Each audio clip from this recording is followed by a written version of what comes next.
everyone. So I want y'all to imagine a world where people didn't say that they don't like something before they've even got to try it. Because if you happen to know where that might be, can you point me in that direction? Because I just cannot even stand. It's just one of my biggest pet peeves when people tell me that they don't like something before they've even got to try it.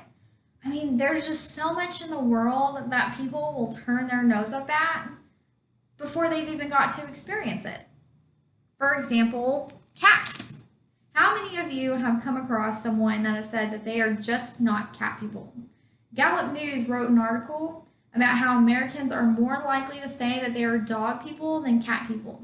And 44% of Americans will own a dog, while only 29% will own a cat. But why? Why do you not like cats? Do you have feline phobia? Probably not. Do you just not like the fact that they have a mind of their own? Most likely, but that's still not a good reason. I mean, I've just met so many people that say they don't like cats before they've even been in a room with one for more than 5 minutes. My husband would actually be an example of someone that said this before. But witness here a picture of my husband and our cat Toby 4 months after we got him. Best friends. This is just an example about how people should stop saying that they don't like something before they've even got to try it. Another thing that people say that they don't like before they've even got to try it is food. Now, my husband's from England, so we get all kinds of crazy food in the mail. And this is a bag of Skips. And if you read the label, it's called Tingly Prawn Cocktail. Okay, and I know that sounds crazy. If you don't know what prawn means, it means shrimp.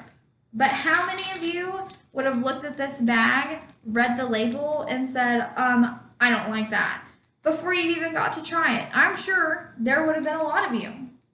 I mean, Elaine Muirstein wrote an article from Solar Bar about picky eater syndrome, and this is something that adults have. And apparently it's really contagious.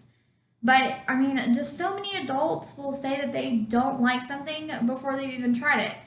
Elaine said she was walking down a supermarket and a food demonstrator was cutting up pieces of jackfruit.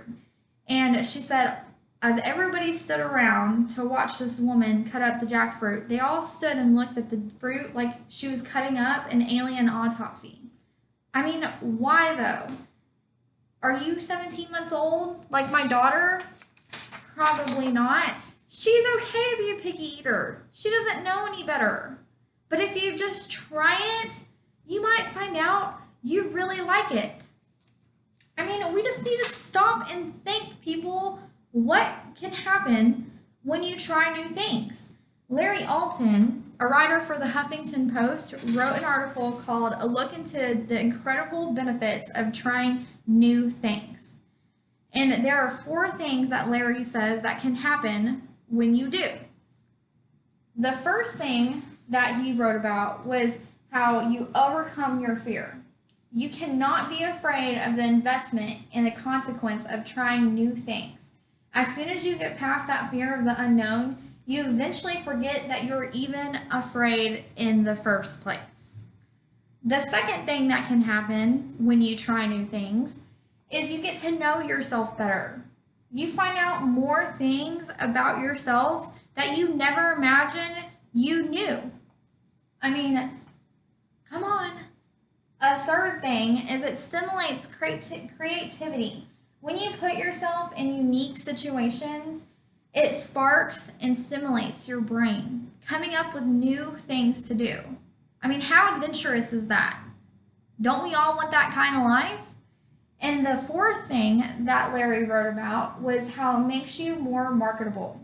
He says that being open to new opportunities makes you appealing. This is not only appealing in your personal life, but in your career life as well. I mean, you never know. Trying something new could just land you that dream job and make you filthy rich. Don't we all want to be rich? You never know. I mean, we just need to stop and think. We need to throw caution to the wind. Forget about not being adventurous. How about instead of looking at something new and saying that you don't like it, Actually try it first and then make the comment if you don't like it. I mean, you might actually just find out that you do like it. Thank you guys. I really appreciate it.